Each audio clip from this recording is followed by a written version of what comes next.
As British Columbia wrestles with unaffordable rents and an inadequate rental supply, vacancy control is an increasingly discussed policy tool championed by the BC General Employees Union, the Union of BC Municipalities, and many anti-poverty groups. Vacancy control would mean that when a tenant decides to vacate their rental, the next renter will start their new tenancy paying the same rent as the current occupant.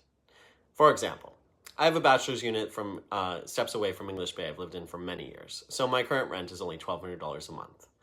However, if I were to move, the next tenant would likely be paying over $2,000 a month to match the current market, without any upgrades or renovations to my suite, except for a fresh coat of paint.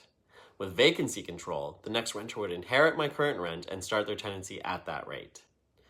Vacancy control as a policy tool was introduced in the 1970s under British Columbia's first NDP government and has a rich historical context. It was brought into force through the Residential Premises Interim Rent Stabilization Act of 1973 to combat the now familiar forces of rising inflation and low rental vacancy rates.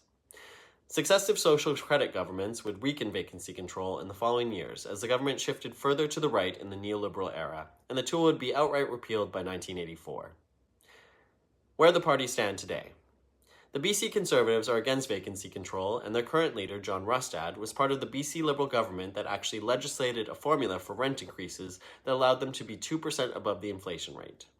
The BC NDP has rejected calls for vacancy control, insisting it would drive down rental construction and worsen affordability.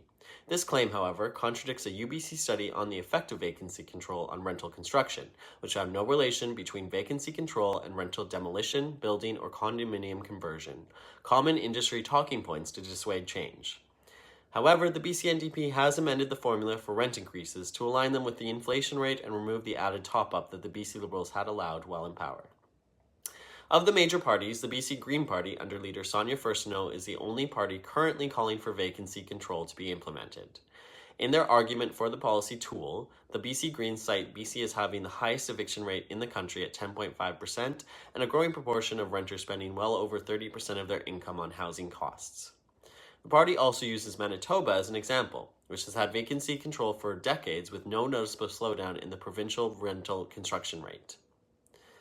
Vacancy control has the potential to create tens of thousands of affordable rentals overnight at no cost to taxpayers in a prohibitively expensive and tight rental market. What do you think? Are you supportive of vacancy control to help alleviate the affordability crisis in BC? Let me know in the comments below.